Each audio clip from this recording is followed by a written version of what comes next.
সালামু আলাইকুম প্রিয় এইচএসসি 27 বাংলা প্রথম পত্র ক্লাস অপরিচিতাতে আব্দুল্লাহ তোমাদেরকে স্বাগত জানাচ্ছি শিখর পক্ষ থেকে। আমি প্রথমেই জিজ্ঞাসা করি, আমরা কি এই মুহূর্তে একটা নামাজের বিরতি নেব কি নেব না? সবাই আমাকে সালাম দিচ্ছ, ওয়ালাইকুম আসসালাম ওয়া রাহমাতুল্লাহি ওয়া বারাকাতুহু। যদি তোমরা বলো তাহলে আমি একটা 15 মিনিট নামাজের বিরতি নিয়ে ক্লাসটা 6:45 শুরু করবো বা 47 শুরু করবো। আমাকে একটু এখনই লিখো। যদি নামাজের বিরতি নিতে হয় তাহলে নিব, আর যদি না নিতে হয় দেন আমরা জাস্ট ক্লাস কন্টিনিউ করব।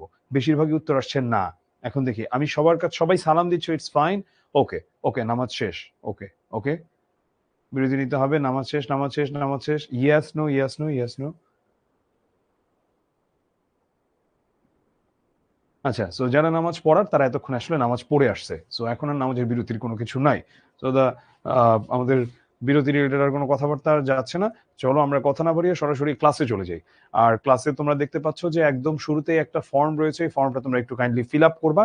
আর আমি ক্লাসের শুরুতেই একটা কথা বলে নেই, আজকে আমরা এমন একটা চ্যাপ্টার পড়বো যেটা থেকে কম বেশি অলওয়েজ প্রশ্ন আসে, আমাদের অ্যাডমিশন টেস্টেও আসে এবং আমাদের এইচএসসি তে তো আসেই। আচ্ছা, অ্যাডমিশন টেস্টের কথা বাদ দিলাম, এটা আর একটু দূরে।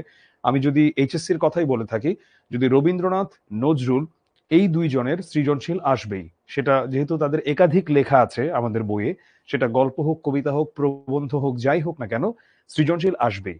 তো এখন আমাদেরকে আজকের এই ক্লাসটা এতটাই গুরুত্বের সঙ্গে করতে হবে যে ক্লাসটা করতে করতে আমাদেরকে অনুধাবন করতে হবে যে আমি এই বিষয়গুলো কিন্তু আমার পরীক্ষায় পাচ্ছি, এবং এই ক্লাসটা মনোযোগ দেওয়ার মধ্য দিয়ে আমি 10 মার্কস ইনশিওর করছি। 10 মার্কস তো আমার সাবজেক্টিভ, আমার অবজেক্টিভেও তো প্রশ্ন এসে থাকবে ভাই, রবীন্দ্রনাথ নিয়ে, অপরিচিতা নিয়ে। সো আজকে আর প্রথমেই আমি বলে নিব, তোমরা খাতা কলম নিয়ে বসবা, একটা নির্দিষ্ট খাতায় বাংলা লিখবা অলওয়েজ, যেটা আমি বলি। ক্লাসে ঘুম আসে, অনলাইন ক্লাসে ইটস নর্মাল। তোমাদের কার কার ক্লাসে ঘুম আসে একটু লিখো তো, একটু লিখো। একজন বলো সাউন্ড একটু কম, না সাউন্ড, সাউন্ড ইজ পারফেক্ট। আমাদের এখান থেকে সাউন্ড এবং যা দেখা যাচ্ছে স্ক্রিনে সবকিছু পারফেক্ট হিসেবে আছে, কোনো ঠিক সব। হ্যাঁ, একটু একটু কাইন্ডলি দেখবা রবিন সাউন্ডটা ঠিক আছে কিনা। হ্যাঁ, আচ্ছা, so everything is perfect. So অনেকেই বলছো যাদের অনলাইন ক্লাসে ঘুম আসে, অনলাইন ক্লাসে ঘুম আসাটা স্বাভাবিক, আমি জানি ভাই, আমিও তোদের মতো মানুষ, আমিও হচ্ছে ফেরেশতা না, কিংবা মানে অতি মানব নই, অতি সাধারণ মানুষ যে ভাত খাই ঘুমাই। তো এখন অনলাইন ক্লাসে ঘুম আসবেই, ঘুম আসলে চোখে মুখে পানি মিশিয়ে আপনি দিয়ে নিতে, দ্যাটস ইট, আর চিন্তার কোনো কারণ নাই। সো আমরা আর কথা বাড়াবো না, আমরা এবারে চলে যাব সরাসরি আমাদের ক্লাসে। আজকে ঢাকায় অসম্ভব ভ্যাপসা একটা বিশ্রী গরম, এবং আমি আজকে সাধারণত 45 মিনিটের মতো লাগে আমার বাসার ওখানে, 45-50 মিনিটের মতো লাগে আমার বাসা থেকে আসতে। আমি আজকে গাড়ি নিয়ে আসি নাই, আসতে হয়েছে বাসে। আমার 1.5 ঘন্টার মতো লাগছে আজকে আসতে, কিন্তু এরপরেও ক্লাসটা টাইমলি শুরু করতে পারছি, এটাই হচ্ছে সবচেয়ে আশার ব্যাপার।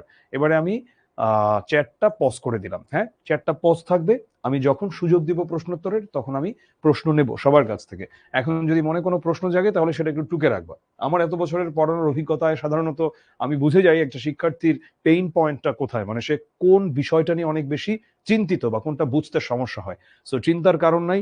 এরপরেও যদি তোমার পড়া মানে বোঝার মধ্যে আমার কথাবার্তায় না বুঝতে পারো, তুমি এটা একটু লিখে রাখবা।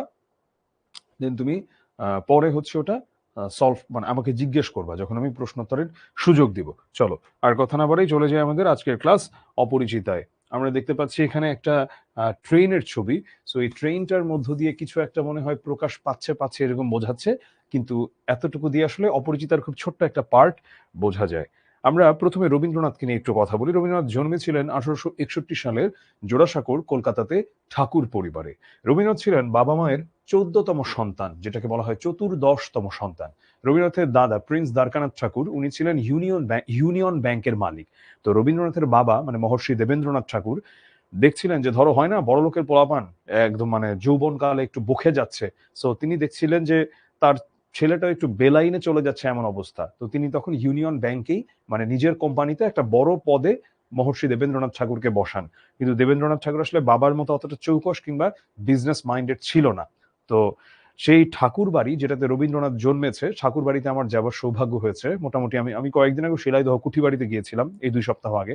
আমি, শাহেদিন সামি, এটা তো কুষ্টিয়াতে, ওখানে রবীন্দ্রনাথ 20 বছরের মতো ছিলেন, বাংলাদেশে যেটা আর কি। আর শান্তিনিকেতনে গিয়েছি অনেকবার, বীরভূমে ওটা। আর এমনিতে কুঠি বাড়িতেও গিয়েছি, ওটা কলকাতাতে। তো যেটা বলছিলাম আমি, সেটা হচ্ছে যে 1861 খ্রিস্টাব্দের 7ই মে, যেটা ছিল বঙ্গাব্দ 25শে বৈশাখ 1268 বঙ্গাব্দ, জোড়াসাঁকোর ঠাকুর পরিবারে রবীন্দ্রনাথ ঠাকুরের জন্ম হয়েছিল। তার ছদ্মনাম ছিল ভানু সিংহ ঠাকুর। তার বাবার নাম দেবেন্দ্রনাথ ঠাকুর, মাত্র বললাম। মায়ের নাম সারদা দেবী। 1941 সালে রবীন্দ্রনাথ ঠাকুর মৃত্যুবরণ করেন। রবীন্দ্রনাথ ঠাকুরের মৃত্যু নিয়ে একটা কথা না বললেই নয় শুরুতেই। রবীন্দ্রনাথ তার জীবনে একটা কথা তিনি বলেছেন, জীবনের শেষ পর্যায়ে এসেও তার লাইফের লাস্টের দিকের অসুখটা ছাড়া তার বডি খুব একটা ওনার সাথে বিট্রে করে নাই, মানে বডিটা তার কথা মতোই চলেছে। রবীন্দ্রনাথ তার খাওয়া দাওয়া লাইফস্টাইল খুব মেইনটেইন করে চলতেন, এবং মেইনটেইন করে চলতেন বলেই তিনি তার সকালটা শুরু হতো ঠাকুর বাড়িতে কুস্তির মধ্য দিয়ে। তো আমরা মনে করি অনেকে যে আরে দূর বেড়া, রবীন্দ্রনাথ তো কোনো স্কুলে পড়ে নাই, আমিও পড়ুম না, বিল গেটস পড়ে নাই, জাকারবার্গ পড়ে নাই। ভাই কি কস ভাই, বিল গেটস পড়ে নাই ভাই, Bill Gates was a drop out ভাই, হার্ভার্ড ইউনিভার্সিটির drop out Bill Gates, Zuckerberg Harvard ইউনিভার্সিটির ড্রপ আউট। রবীন্দ্রনাথ ঠাকুরের যেই স্কেজিউল ছিল ঠাকুর বাড়িতে, কোনো স্কুল কলেজে ভাই এত পড়াশোনা কাউকে করায় না, এত প্রেশার কাউকে দেয় না। তার সকাল শুরু হইতো কুস্তি দিয়ে, এরপরে নানা রকম টিচার আসতো, সায়েন্সের টিচার, ধর্ম টিচার, ল্যাঙ্গুয়েজ টিচার, নানা রকম টিচার আসতো। তো ঠাকুর বাড়িতে যেই রুটিন তিনি মেনে চলতেন, ওইটার মধ্য দিয়ে না গেলে হয়তোবা এই রবীন্দ্রনাথ তার হওয়া হতো না। তো রবীন্দ্রনাথ শেষের দিকে কিছু কিডনি এবং ইউরোলজি রিলেটেড প্রবলেম ফেস করেছেন। আর মানুষ আসলে অনেক বুদ্ধিমান মানুষও দেখা যায় খুব বোকার মতো কিছু সিদ্ধান্ত নেয়। একই কাজ হচ্ছে অ্যাপেলের স্টিভ জবসকেও দেখা যায়, রবীন্দ্রনাথ ঠাকুরকেও দেখা যায়। যেমন স্টিভ জবসের ক্যান্সার হয়, কিন্তু তিনি ক্যান্সারের প্রথম দিকে তিনি ক্যান্সারের ট্রিটমেন্ট নিতেন না প্রপারলি, তার মধ্যে নানা রকম উদ্ভট বিশ্বাস ছিল। তিনি যেই মুহূর্তে ক্যান্সারের ট্রিটমেন্টটা নিতে গেছেন ঠিকঠাক, ওটা কিন্তু অনেক দেরি হয়ে গেছে। তো রবীন্দ্রনাথেরও অ্যালোপ্যাথিক ট্রিটমেন্টের প্রতি কিছু অ্যালার্জি ছিল, তিনি অ্যালোপ্যাথিক ট্রিটমেন্ট পছন্দ করতেন না। ফলশ্রুতিতে তিনি হোমিওপ্যাথিক ট্রিটমেন্ট নিতেন। আর হোমিওপ্যাথিক ট্রিটমেন্টটা ব্যক্তিগতভাবে আমি বিশ্বাস করি না, আমার কাছে পুরোটাই ভণ্ডামি মনে হয়।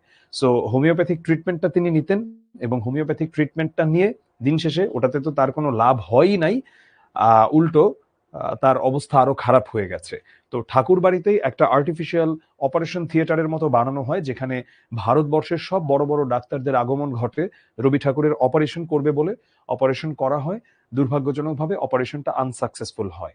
আর রবীন্দ্রনাথ ঠাকুর পরবর্তীতে সেই, আমি যে দিনটার কথা এখানে বলা হচ্ছে, 1941 সালের 7ই অগস্ট তিনি মৃত্যুবরণ করেন।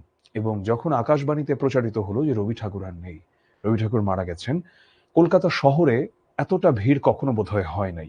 মানুষের ঢল যেন সব জোড়াসাঁকোর দিকে, অর্থাৎ কলকাতা শহরেই ওদের বাড়িটা ছিল, জোড়াসাঁকোর দিকে মানুষের ভিড়, চারিদিক থেকে মানুষ শুধু আসছে, এবং এমন ভাবে সবকিছু ব্লক হয়ে গেছে। তোমরা যারা সনাতন ধর্মাবলম্বী তারা তো অবশ্যই জানো, মুসলিমরাও জানো হয়তো বা অনেকেই, বা না জেনে থাকলে এখন জেনে যাও, যখন চিতায় পোড়ানো হয়, অর্থাৎ হিন্দু ধর্মাবলম্বীকে যখন হচ্ছে তাকে তার লাশটাকে পোড়ানো হয়, তো সেই পোড়ানোর সময় মুখাগ্নি, অর্থাৎ এই আগুনটা দেওয়া, এটার কিন্তু কিছু রুলস অ্যান্ড রেগুলেশনস আছে, এবং এটার কিন্তু কিছু ভার্চুয়াস, মানে কিছু পুণ্যের বিষয় রয়েছে। এটা কে মুখাগ্নিটা দিচ্ছে, মুখে আগুনটা কে দিচ্ছে, মানে ফার্স্ট আগুনটা কে দিচ্ছে। সো রবীন্দ্রনাথের ছেলে অসুস্থতা এবং সবকিছু মিলিয়ে যেতে পারেন নাই, এমন ভাবে সবকিছু ব্লক হয়ে গিয়েছিল।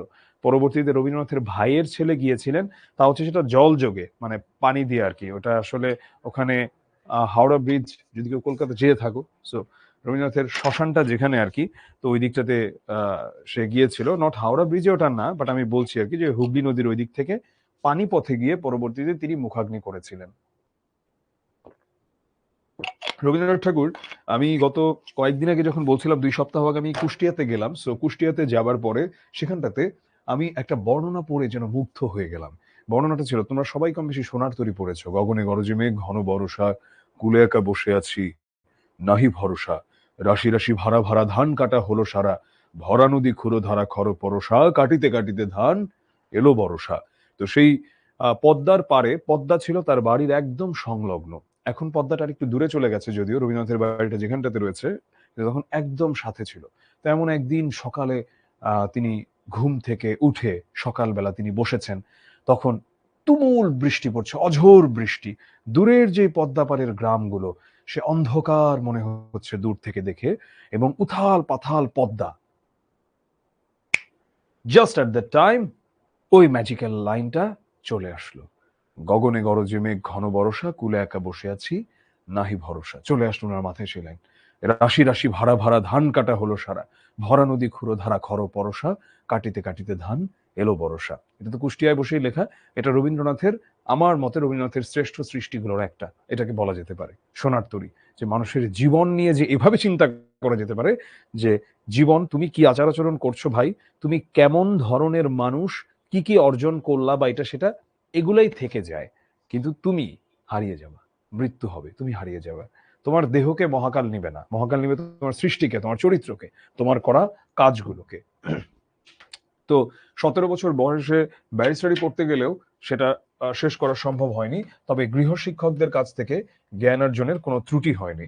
রবীন্দ্রনাথ ঠাকুররা এতটাই ধনী ছিলেন, আমি 2018 সালে যখন প্রথমবারের মতো আহ, শান্তিনিকেতনে যাই, ওখানে একটা মিউজিয়াম আছে।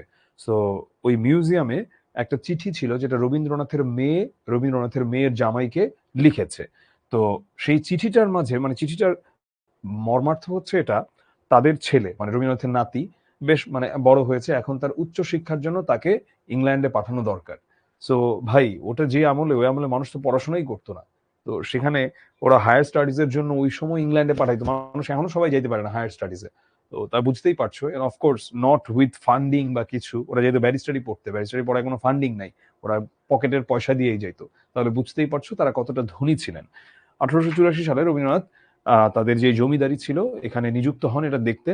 তো তার জমিদারি মূলত ছিল দুইটা জায়গাতে, একটা হচ্ছে কুষ্টিয়ার শিলাইদহ, আমি যে জায়গাটার কথা বললাম, ওখানে তিনি 20 বছরের মতো ছিলেন। আর সিরাজগঞ্জেও ছিল, সিরাজগঞ্জের শাহজাদপুরে। এই দুইটা জায়গাতে রবীন্দ্রনাথের থাকা হয়েছে। এবং আমাদের জাতীয় সঙ্গীতটাও কিন্তু এখানটায় বসে লেখা। এবং জাতীয় সঙ্গীতটা লেখার পেছনে কিন্তু কিছু পলিটিক্যাল পার্সপেক্টিভ রয়েছে। তোমরা জেনে থাকবা 1905 সালে বঙ্গভঙ্গ হয়, তারপরে আবার বঙ্গভঙ্গ রদও হয় 1910-এ যে। সো রবীন্দ্রনাথরা থাকতেন হচ্ছে কলকাতায়, ওখানে তাদের বাসা। কিন্তু তাদের জমিদারি ছিল কোথায়? তাদের জমিদারি ছিল বাংলাদেশে, এই কুষ্টিয়ার শিলাইদহে আর সিরাজগঞ্জের শাহজাদপুরে। তাহলে যদি এটা দুইটা দেশ হয়ে যেত, তাহলে তো ওনার জমিদারি গণ। সো যখন তিনি এসে রচনা করলেন, আমার সোনার বাংলা আমি তোমায় ভালোবাসি, চিরদিন তোমার আকাশ তোমার বাতাস, মানে ওখানে অনেক বড় একটা সাংস্কৃতিক যুদ্ধ বা একটা কালচারাল ওয়ারও কিন্তু চলেছে। ভালো মতো বোঝো। তো এটা কতটুকু, এটা এটা কি দেশপ্রেমের মানে ভাবনায় তিনি লিখেছেন, নাকি তিনি দুইটা দেশকে এক করার জন্য এতটা প্রচেষ্টায় ছিলেন? কারণ আলাদা হয়ে গেলে এটা তাদের জন্য একটা বিশাল বড় লস প্রজেক্ট। লস প্রজেক্ট কেন? ওই যে বললাম, উনি থাকতেন, এখন ধরো তুমি থাকো হচ্ছে ধরো ঢাকায়, ঢাকার সবচেয়ে অভিজাত এলাকায়, গুলশান নর্থ এভিনিউতে থাকো ফর এক্সাম্পল, শিখো অফিস যে এলাকাতে, গুলশান নর্থ এভিনিউতে তুমি থাকো। কিন্তু তোমার যত রকম ব্যবসা বাণিজ্য সব হচ্ছে পটুয়াখালীতে। এখন আমি ধরলাম যে ফরিদপুরের পর ওই দিকের অংশটাকে একটা আলাদা দেশ বানায় দিল, তোমার তো সব গণ, জায়গায় সব গণ। তো তখন তুমি চাইলে যে না, এটা ভাগ না হোক, এটা এক হয়ে যায়, বা ভাগ হলেও আবার এক হয়ে যায়। তো এই আর কি। এনিওয়ে 1913 সালে তিনি নোবেল পুরস্কার লাভ করেন। এই সালগুলো অত্যন্ত গুরুত্বপূর্ণ। এবং সেই একই বছর কলকাতা ইউনিভার্সিটি থেকে তিনি ডিলিট উপাধি পেয়েছিলেন। ঢাকা ইউনিভার্সিটি থেকে তিনি ডিলিট পান 1936-এ। আর তার মৃত্যুর 1 বছর আগে, অর্থাৎ 1940 সালে তিনি অক্সফোর্ড বিশ্ববিদ্যালয় থেকে ডিলিট উপাধি পেয়েছিলেন। তো তার বইয়ের নাম যেগুলো, সবগুলো আমাদেরকে একদম মুখস্থ রাখতে হবে, এগুলো নিয়ে আসলে আলাদা করে আর পড়ানোর কোনো কিছু নাই।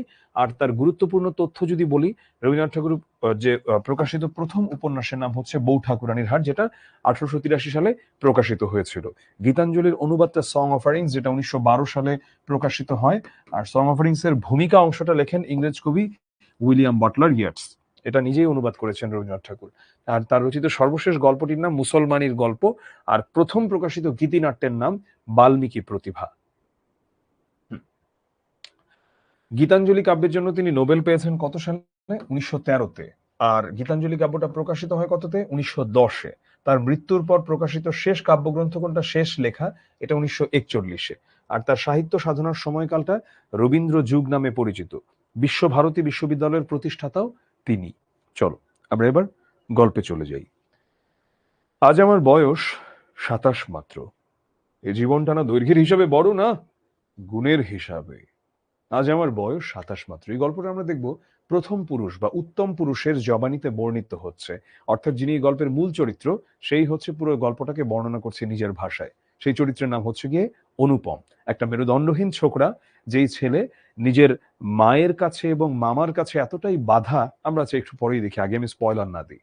তো বলছে যে জীবনটা না দৈর্ঘ্যের হিসাবে বড়, মানে 27 বছর, এটা অনেক বড়ও বলা যায় না সময়কালটা, না গুণের হিসাবে। আবার সে এমন অনেক কিছু করেছে এটাও বলতে পারে না। তবু ইহার একটি বিশেষ মূল্য আছে। ইহা সেই ফুলের মতো, যাহার বুকের উপরে ভ্রমর আসিয়া বসিয়াছিল, মানে মৌমাছি এসে বসেছিল যে ফুলের উপর, এবং সেই পদক্ষেপের ইতিহাস, পদক্ষেপ মানে হচ্ছে ওই যে স্টেপ পড়েছে, পায়ের ছাপ পড়েছে, সেটা ইতিহাস তাহার জীবনের মাঝখানে ফলের মতো গুটি ধরিয়া উঠিয়াছে। এটা দিয়ে যা বুঝিয়েছে তা আগে ভালো মতো বোঝো। মৌমাছি দিয়ে কি হয়? মৌমাছি কিন্তু ফুলে কেন বসে? পরাগায়ন করে। তো এখানে মৌমাছি বসেছে সেই ফুলের মাঝে, এবং এই ফুল থেকে কি হয়? ফল হয়। ফল হবার আর সৌভাগ্য হয় নাই, সেটা গুটি ধরিয়া উঠিয়াছে।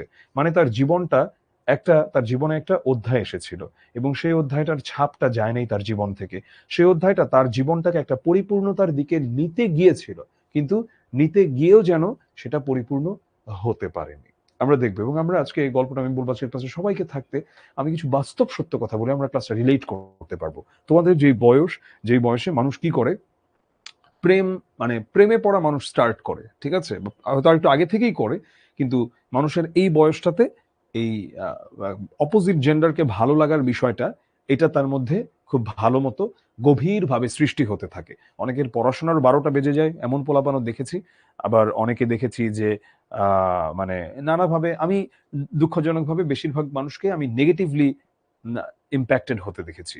কিন্তু মানুষ সেই ইম্প্যাক্টের পরেও আসলে ওদিকেই যায়। ওই যে রবীন্দ্রনাথ ঠাকুরের একটা লাইন আছে না, যে এরা সুখের লাগি, এরা সুখের লাগি চাহে প্রেম, প্রেম মেলে না, শুধু সুখ চলে যায়।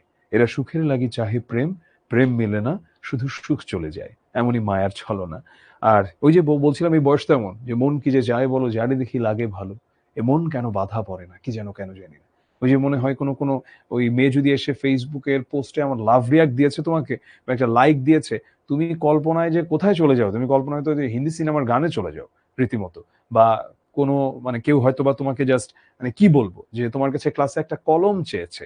তো আমি এরকম একটা ভিডিও দেখছিলাম যে কলম চেয়েছে, সে এটা পর্যন্ত কল্পনা করছে যে তাদের যদি ভবিষ্যতে ছেলে হলে কি নাম রাখবে, মেয়ে হলে কি নাম রাখবে। তো এটা হচ্ছে বাস্তবতা, ঠিক আছে, মানে আমরা বাস্তবতাকে অস্বীকার করতে পারি না, কিন্তু আমাদেরকে সংযমী থাকতে হবে। ওখানেই হচ্ছে মানুষের মেইন খেলা। মানে মানুষ সারাক্ষণ নিজের সাথেই যুদ্ধ করতে থাকে, আমৃত্যু এই যুদ্ধ মানুষের চলতেই থাকবে। তো তার জীবনের ইতিহাসটুকু আকারে ছোট, তাহাকে ছোট করিয়াই লিখিব। ছোটটাকে যাহারা সামান্য বলিয়া ভুল করবেন না, তাহারা ইহার রস বুঝিবেন। মানে ছোটটাকে যারা সামান্য মনে করবেন না, তারাই আমার এই জীবনের মজাটা বুঝতে পারবেন। কলেজে যতগুলো পরীক্ষা পাশ করিবার, সব আমি চুকাইয়াছি। ছেলেবেলায় আমার সুন্দর চেহারা লইয়া পণ্ডিত মশায় আমাকে শিমুল ফুল ও মাকাল ফলের সহিত তুলনা করিয়া বিদ্রূপ করিবার সুযোগ পাইয়াছিলেন। শিমুল ফুল খুব সুন্দর, আর মাকাল ফল হচ্ছে এটা খুব মানে ফালতু, এটা দিয়ে কোনো কাজ করা যায় না, একদম অপদার্থ, অকর্মণ্য। তো এই কথাটা বলছে কেন? কারণ হচ্ছে পণ্ডিত মশাই তাকে, সে দেখতে অনেক সুন্দর কিন্তু কোনো কাজের না, তাই এটা বলে বিদ্রূপ করতেন। ইহাতে তখন বড় লজ্জা পাইতাম, কিন্তু বয়স হইয়া একথা ভাবিয়াছি, যদি জন্মান্তর থাকে। জন্মান্তর থাকে বলতে বোঝাচ্ছে যেটা আমরা সনাতন ধর্মাবলম্বীদের বিশ্বাসে পাই, পুনর্জন্মে বিশ্বাস করে তারা। অর্থাৎ তাদের পরবর্তীতে আরো একটা জন্ম আছে, মানে এরকম অনেকগুলো জন্ম আছে, জন্মান্তর থাকে। তবে আমার মুখে সুরূপ এবং পণ্ডিত মশাইদের মুখে বিদ্রূপ আবার যেন অমনি করিয়াই প্রকাশ পায়। মানে আমি যদি আবার জন্মাই, আমি যেন অমন করি আবার খুব সুন্দর হই দেখতে, এবং পণ্ডিত মশাইরাও যেন আমাকে নিয়ে বিদ্রূপ করে, এটাই বলছে। আমার পিতা এককালে গরিব ছিলেন, ওকালতি করিয়া তিনি প্রচুর টাকা রোজগার করিয়াছেন, মানে উকিল আর কি, অ্যাডভোকেট। ভোগ করিবার সময় নিমেষ মাত্রও পান নাই, মানে নিমেষ মাত্র মানে একটুও পান নাই তার সেই উপার্জিত অর্থ ভোগ করিবার।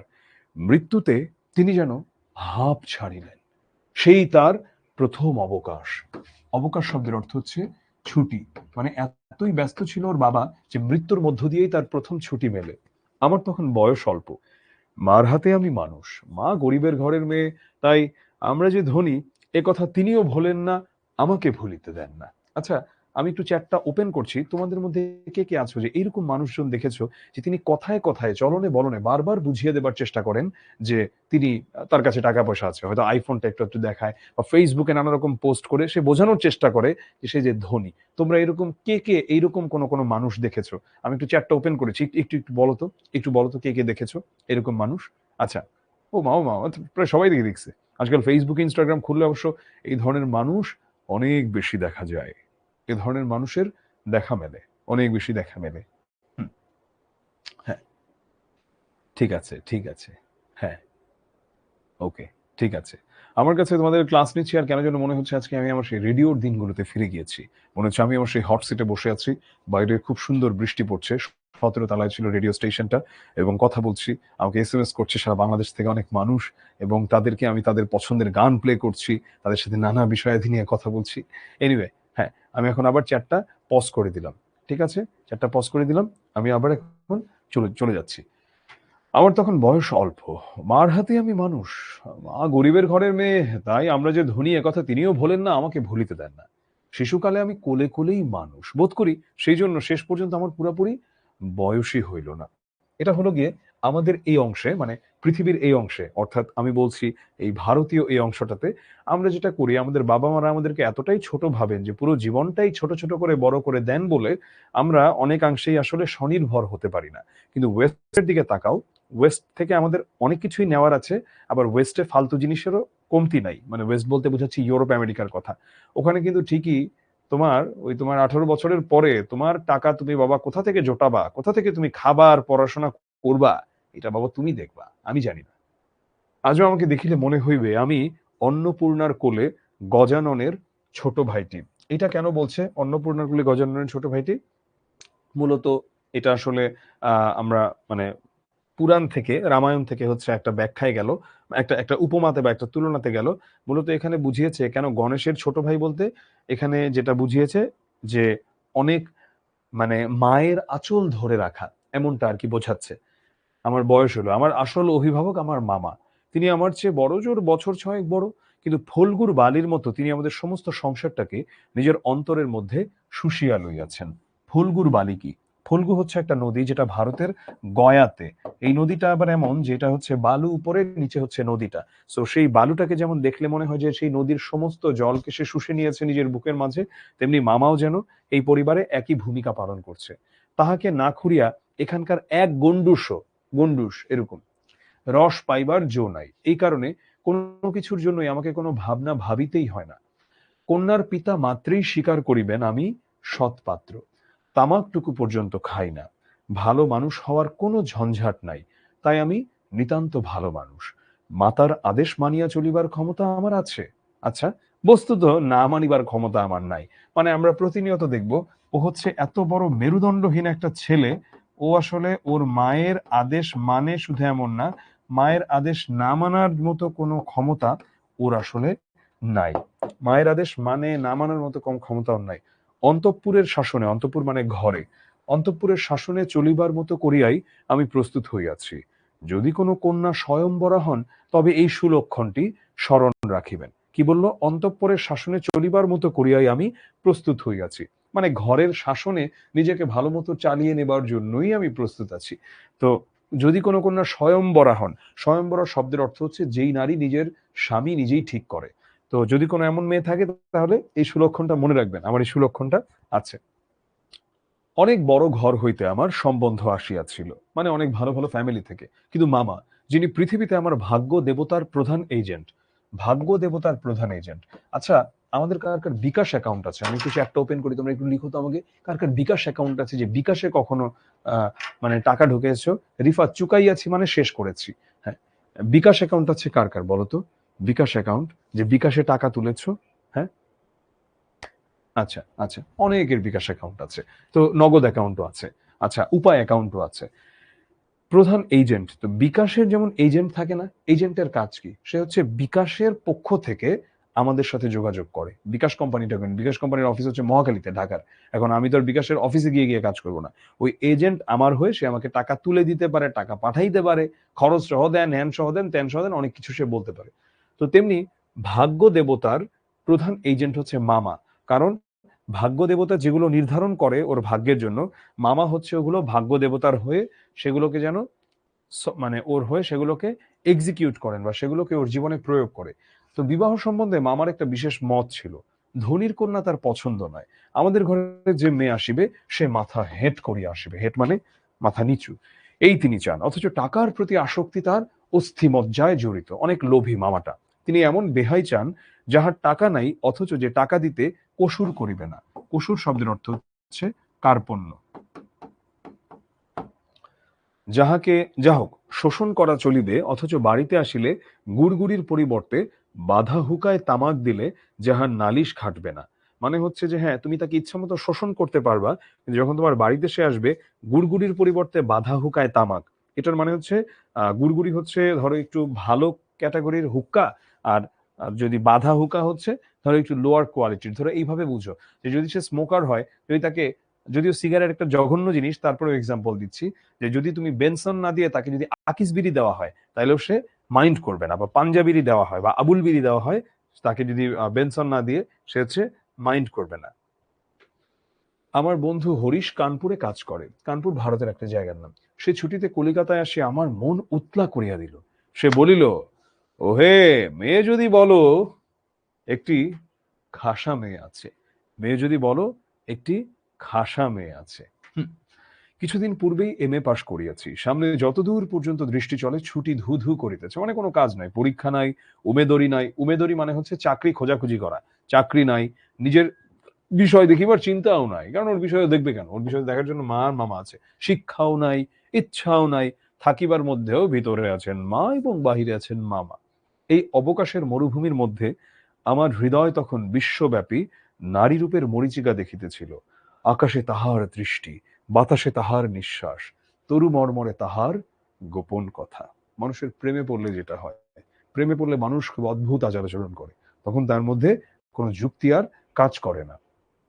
এজন্যই আমি আমার জীবনে এমন অদ্ভুত অদ্ভুত কিছু দৃশ্য দেখেছি, খুব সিরিয়াস মানুষকে দেখেছি যে সে এরকম প্রেমে ব্যর্থ হবার পরে রীতিমতো বাচ্চাদের মতো হাত পা ছড়িয়ে কান্নাকাটি করছে, কিংবা খুব পাগলের মতো আচার আচরণ করছে, সে ঘুমাতে পারছে না। আবার মানুষ এটা প্রেমে ব্যর্থ হবার পরে, আবার প্রেমে পড়ার পরে এমনটাও দেখেছি মানুষকে যে তার মানে তার ক্ষুধা চলে গেছে, লস অফ অ্যাপেটাইট হয়েছে, তারপরে সে হচ্ছে জ্বর চলে এসেছে, অনেক কিছুই হতে পারে। তো কি বলছে যে হ্যাঁ, এমন সময় হরিশ আসিয়া বলিল, মেয়ে যদি বলো তবে।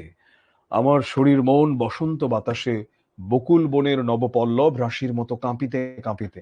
বকুল বনের মানে বকুল ফুলের যে বন, নবপল্লব, নব মানে নতুন, পল্লব মানে পাতা, আর পল্লব রাশি মানে অনেকগুলো পাতা, মানে নতুন পাতা যেমন বাতাসে কাঁপে, সেরকম কেঁপে কেঁপে আলো ছায়া বনিতে লাগিল। হরিশ মানুষটা ছিল রসিক, রস দিয়া বর্ণনা করিবার শক্তি তাহার ছিল, আর আমার মন ছিল তৃষার্ত, মানে ও তো কিছু একটা চাচ্ছিল।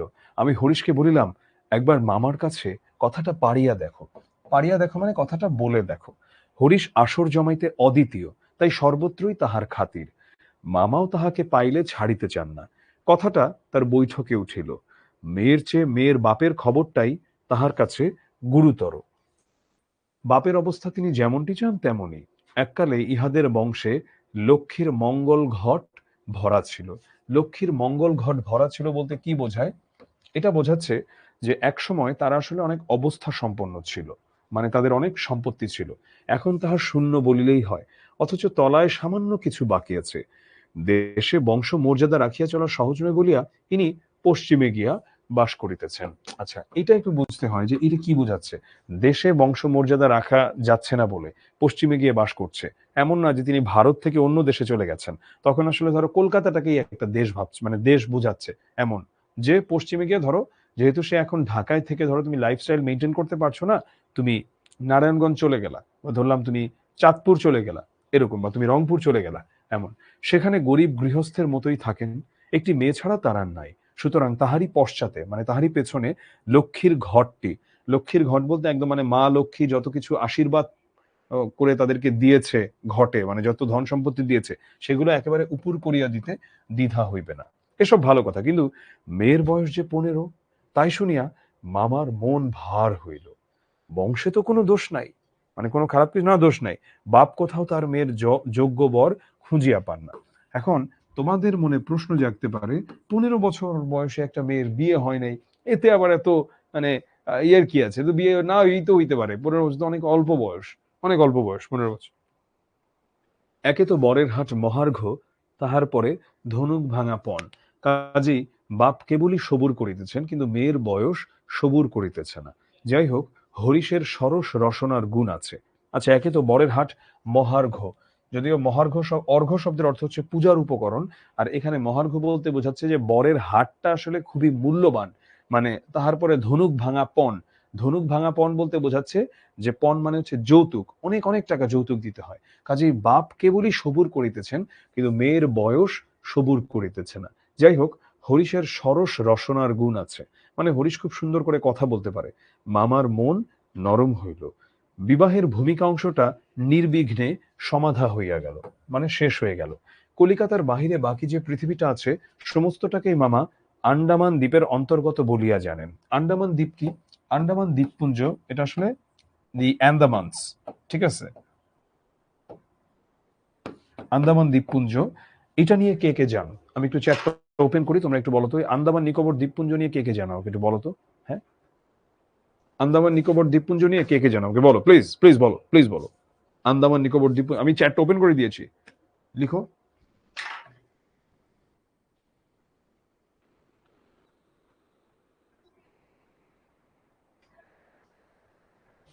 হুম,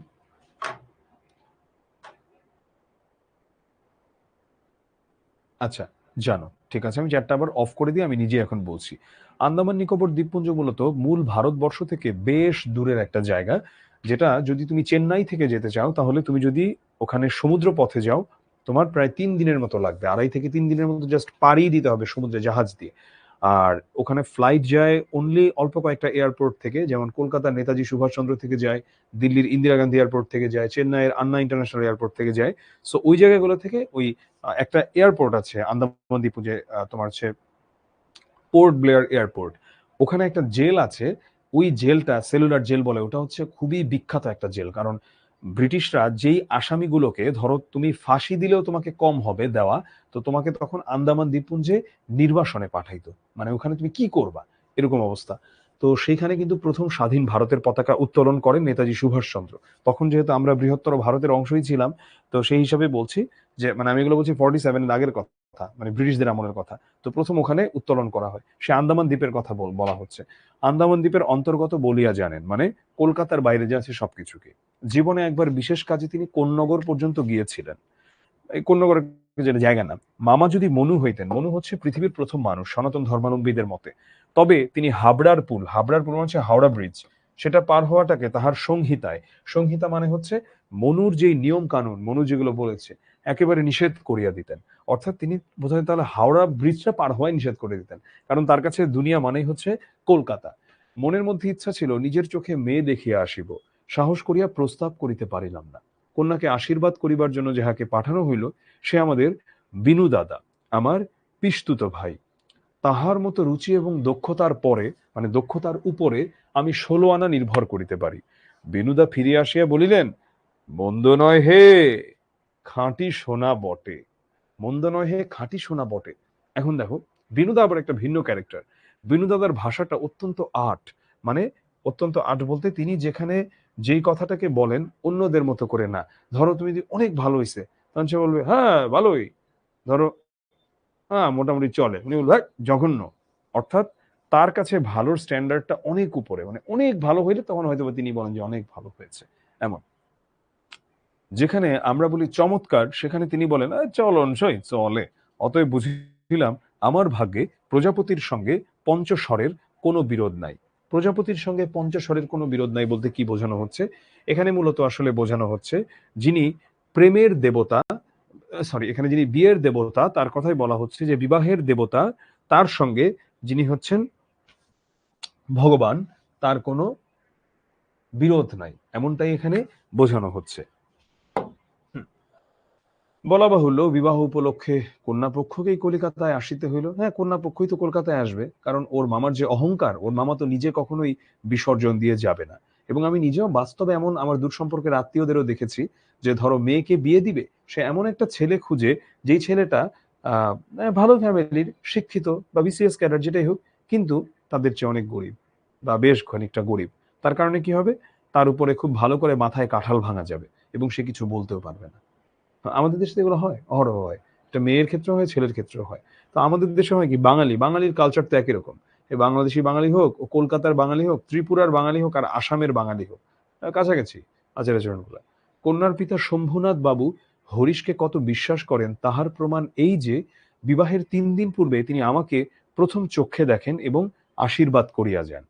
বয়স তার 40-এর কিছু এপারে বা ওপারে, চুল কাঁচা, গোঁফে পাক ধরিতে আরম্ভ করিয়াছে মাত্র। সুপুরুষ বটে, ভিড়ের মধ্যে দেখিলে সকলের আগে তার উপর চোখ পড়িবার মতো চেহারা, মানে বেশ সুন্দর সে দেখতে। আশা করি আমাকে দেখিয়া তিনি খুশি হইয়াছিলেন। বোঝা শক্ত, মানে বোঝা কঠিন। এই শক্ত বলতে হচ্ছে কঠিন, কেননা তিনি বড়ই চুপচাপ। যে দুটি একটি কথা বলেন যেন তাহাতে পুরা জোর দিয়া বলেন না। আচ্ছা, বোঝা গেল বেশ চুপচাপ লোক। মামার মুখ তখন অনর্গল ছুটিতেছিল, মানে মামা ধরো বলেই যাচ্ছিল কত বড় লোক ওরা, ধনে মানে আমাদের স্থান যে শহরের কারো চেয়ে কম নয়, সেইটাকেই তিনি নানা প্রসঙ্গে প্রচার করিতেছিলেন। শম্ভুনাথ বাবু এ কথায় একেবারে যোগই দিলেন না, কোনো ফাঁকে একটা হুম, হ্যাঁ, হ্যাঁ, হ্যাঁ। আমি হইলে দমিয়া যাইতাম, কিন্তু মামাকে দমানো শক্ত। তিনি শম্ভুনাথ বাবুর চুপচাপ ভাব দেখিয়া ভাবিলেন লোকটা নিতান্ত নির্জীব, একেবারে কোনো তেজ নাই। বেহাই সম্প্রদায়ের আর যাই থাক, তেজ থাকাটা দোষের। অতএব মামা মনে মনে খুশি হইলেন। শম্ভুনাথ বাবু যখন উঠিলেন তখন মামা সংক্ষেপে উপর হইতেই তাকে বিদায় করিলেন, গাড়িতে তুলিয়া দিতে গেলেন না। আচ্ছা, উপর থেকে বিদায় করে দিলেন, গাড়িতে তুলে দিতে গেলেন না কেন? পণ সম্বন্ধে দুই পক্ষে পাকাপাকি কথা ঠিক হইয়া গিয়াছিল। পণ সম্বন্ধে দুই পক্ষে পাকাপাকি কথা ঠিক হইয়া গিয়াছিল, মানে যৌতুকটা কি হবে। মামা নিজেকে অসামান্য চতুর বলিয়াই অভিজ্ঞান করিয়া থাকেন, মানে মামা নিজেকে হচ্ছে অসামান্য চতুর মনে করেন, যে অনেক চালাক সে। কথাবার্তায় কোথাও তিনি কিছু ফাঁক রাখেন নাই। টাকার অঙ্ক তো স্থির ছিলই, তারপরে গহনা কত ভরির এবং সোনা কত দরের হইবে সেও একেবারে বাঁধাবাঁধি হইয়া গিয়াছিল, মানে সে সব ঠিক করে ফেলেছে কত টাকা যৌতুক হবে না হবে। আমি নিজে সমস্ত কথার মধ্যে ছিলাম না, জানিতাম না দেনা পাওনা কি স্থির হইল। মানে জানিতাম এই স্থূল অংশটাও বিবাহের একটা প্রধান অংশ, এবং সে অংশের ভার যার উপরে তিনি এক কড়াও ঠকিবেন না। সেটা হচ্ছে মামা। বস্তুত আশ্চর্য পাকা লোক বলিয়া মামা আমাদের সমস্ত সংসারের প্রধান গর্বের সামগ্রী। যেখানে আমাদের কোনো সম্বন্ধ আছে সেখানে সর্বত্রই তিনি বুদ্ধির লড়াইয়ে জিতিবেন, একেবারে ধরা কথা। মানে উনি জিতবেই, যেখানেই ধরো কোনো কিছু একটা আছে সে গিয়ে জিতে আসবে। এই জন্য আমাদের অভাব না থাকিলেও এবং অন্য পক্ষের অভাব কঠিন হইলেও জিতিব। আমাদের সংসারের এই জেদ, এটা থাকে অনেকের মাঝেই, এটা একটা বিকৃত চিন্তা ভাবনা। আর সবসময় জিততেই হবে, ইহাতে যে বাচুক আর যে মরুক। গায়ে হলুদ অসম্ভব রকম ধুম করিয়া গেল। বাহক এত গেল যে তাহার আদমশুমারি করিতে হইলে কেরানি রাখিতে হয়, মানে গায়ে হলুদে এত মানুষ গেল এই বরপক্ষ থেকে, যে ওটা ওই মানুষ গুনতে হইলে একটা কর্মচারী রাখতে হবে।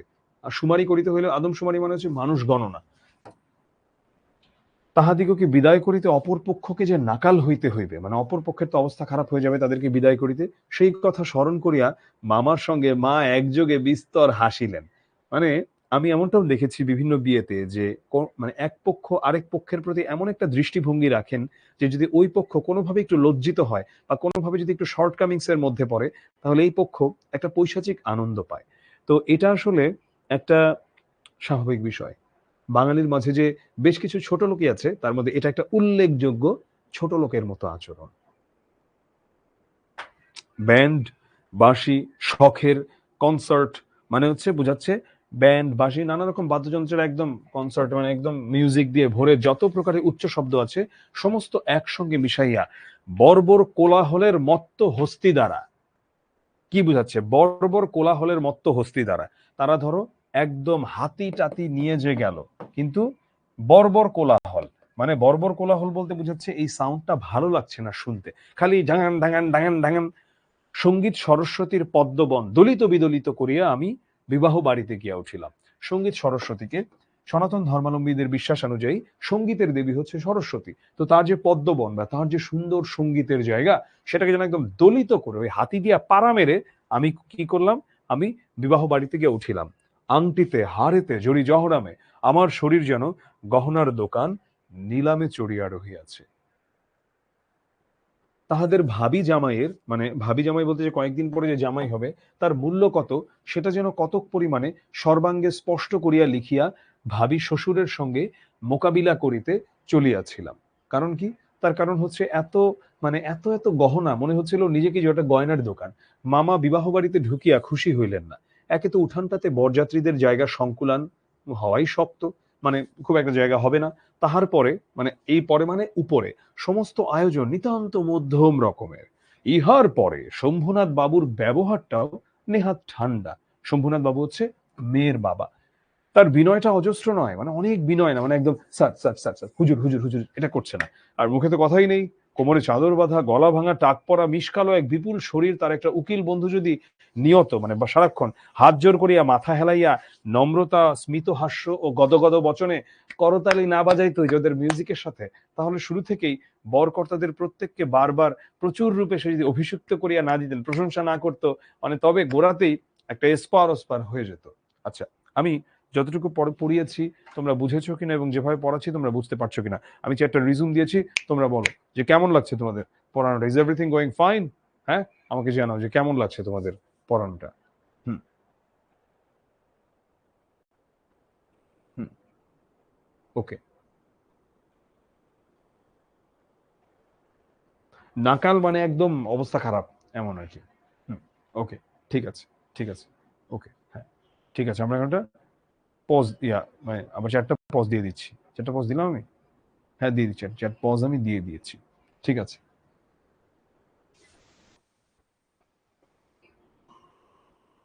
আমি সভায় বসিবার কিছুক্ষণ পরেই মামা শম্ভুনাথ বাবুকে পাশের ঘরে ডাকিয়া লইয়া গেলেন। কি কথা হইল জানি না, কিছুক্ষণ পরেই শম্ভুনাথ বাবু আমাকে আসিয়া বলিলেন, বাবাজি, একবার এইদিকে আসতে হচ্ছে। ব্যাপারখানা এই, মানে শম্ভুনাথ বাবু ডাকলেন মানে ওর যে হবু শ্বশুর। ব্যাপারখানা এই, সকলের না হোক কিন্তু কোনো কোনো মানুষের জীবনের একটি কিছু লক্ষ্য থাকে। মামার একমাত্র লক্ষ্য ছিল তিনি কোনো মতেই কারো কাছে ঠকিবেন না। তার ভয় তার বেহাই তাকে গহনায় ফাঁকি দিতে পারেন।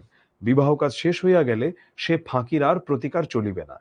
বাড়ি ভাড়া, সওগাত, লোক বিদায় প্রভৃতি সম্বন্ধে যেরকম টানাটানির পরিচয় পাওয়া গেছে, মানে এই যে একটু টানাটানি দেখা গেছে যে হয়তো অনেক জায়গা করে নাই বা অনেক বড় আয়োজন করে নাই, তাহাতে মামা ঠিক করিয়াছিলেন দেয়াত হওয়ার সম্বন্ধে এ লোকটির শুধু মুখের কথার উপর ভরসা করিলে চলিবে না, সেই জন্য ভর করা চলিবে না, সেই জন্য বাড়ির শেকরাকে শুদ্ধ সঙ্গে আনিয়াছিলেন। শেকরা হচ্ছে যে হচ্ছে স্বর্ণ পরিমাপ করে। পাশের ঘরে গিয়া দেখিলাম মামা এক তক্ত পোষে, মানে ওই বিছানায়, এবং শেকরা তাহার দাড়িপাল্লা, কোষ্টি পাথর প্রভৃতি লইয়া মেজে, মেজে মানে হচ্ছে মেঝে অর্থাৎ ফ্লোরে বসিয়া আছে। শম্ভুনাথ বাবু আমাকে বলিলেন, তোমার মামা বলিতেছেন বিবাহের কাজ শুরু হইবার আগেই তিনি কনের সমস্ত গহনা যাচাই করিয়া দেখিবেন। ইহাতে তুমি কি বলো? আমি মাথা হেঁট করিয়া চুপ করিয়া রহিলাম। মামা বলিলেন, ও আবার কি বলিবে? আমি যা বলিব তাই হইবে। দেখো কত বড় মেরুদণ্ডহীন এই অনুপম। ওকে ওর হবু শ্বশুর এই কথাটা জিজ্ঞেস করলো যে তোমার বিয়ে হতে যাচ্ছে, তো যেগুলো যৌতুক দিচ্ছি তোমার মানে হবু বউ যে হবে আমার মেয়ের, সেই গয়নাগুলোকে তোমার মামা সব মেপে মেপে দেখতে চাইছেন। তো তুমি কি বলতে চাইছো, এ নিয়ে তোমার কোনো কথা আছে? শম্ভুনাথ বাবু আমার দিকে চাহিয়া কহিলেন, সেই কথা তবে ঠিক, উনি যা বলিবেন তাই হইবে, এ সম্বন্ধে তোমার কিছুই বলিবার নাই? আমি একটু ঘাড় নাড়ার ইঙ্গিতে জানাইলাম, এসব কথায় আমার সম্পূর্ণ অনধিকার, মানে এগুলো আমার মামাই সিদ্ধান্ত নিয়ে থাকেন। আচ্ছা, তবে বসো, মেয়ের গা হইতে সমস্ত গহনা খুলিয়া আনিতেছি। মানে দেখো কত বড় একটা মেরুদণ্ডহীন এই ক্যারেক্টারটা। এই বলি তিনি উঠিলেন। মামা বলিলেন, অনুপম এখানে কি করিবে? ও সভায় গিয়া বসুক। শম্ভুনাথ বলিলেন, না, সভায় নয়, এখানেই বসিতে হইবে। কিছুক্ষণ পরে তিনি একখানা গামছায় বাঁধা গহনা আনিয়া তক্তপোষের উপর মেলিয়া ধরিলেন। সমস্তই তাহার পিতামহীদের আমলের গহনা, মানে ওর দাদা দাদির আমলের গহনা। হাল ফ্যাশনের সূক্ষ্ম কাজ নয়, যেমন মোটা তেমনি ভারী। শেখরা গহনা হাতে তুলিয়া লইয়া বলিল, এ আর দেখিব কি, ইহাতে খাদ নাই, এমন সোনা এখনকার দিনে ব্যবহারই হয় না। এই বলিয়া সে মকর মুখা মোটা একখানা বালায় একটু চাপ দিয়া দেখাইলে তাহা বাঁকিয়া যায়। কি বললো কথাটা? সে বলল, শেখরা বলল যে মানে এত ভালো স্বর্ণ, এইটা আসলে মানে বলাই লাগে না, এগুলো কোনো খাদ নাই। তো মকর মুখা, মকর মানে হচ্ছে কুমির, তো কুমিরের মতো মুখ, এরকম একটা বালা ছিল, এটা চাপ দিয়ে ওটা একটু বেঁকে যায়। মামা তখনই নোট বইয়ে গহনাগুলোর ফর্দ, ফর্দ মানে লিস্ট, টুকিয়া লইলেন, মানে লিখে নিলেন, পাছে যদিবা যাহা দেখানো হইল তাহার কোনোটা কম পড়ে। হিসাব করিয়া দেখিলেন গহনা যে পরিমাণ দিবার কথা এগুলি সংখ্যায়, দরে এবং ভারে তার অনেক বেশি। গহনাগুলির মধ্যে একজোড়া এয়ার রিং ছিল। শম্ভুনাথ সেইটে শেকরার হাতে দিয়া বলিলেন, এইটে একবার পরখ করিয়া দেখো। একজোড়া এয়ার রিং ছিল, সেটা শেখরার হাতে দিয়ে বলে, এটা একবার পরখ করিয়া দেখো, টেস্ট করে দেখো। শেখরা কহিল, ইহা বিলাতি মাল, ইহাতে সোনার ভাগ সামান্যই আছে। মানে হচ্ছে সামান্যই আছে, এটা বিলাতি মাল, এটা বিদেশি মাল আর কি। শম্ভুবাবু ইয়ারিং জোড়া মামার হাতে দিয়া বলিলেন, এটা আপনারাই রাখিয়া দিন। মামা সেটা হাতে লইয়া দেখিলেন, এই এয়ারিং দিয়াই কন্যাকে তাহারা আশীর্বাদ করিয়াছিলেন। অর্থাৎ শম্ভুনাথ বাবুদের মানে কনে পক্ষের সব স্বর্ণ একদম নিখুঁত, মানে নিখাদ, কিন্তু যেটা হচ্ছে ওই মামা দিয়েছে এটার মধ্যে বরং ভেজাল আছে। মামার মুখ লাল হইয়া উঠিল।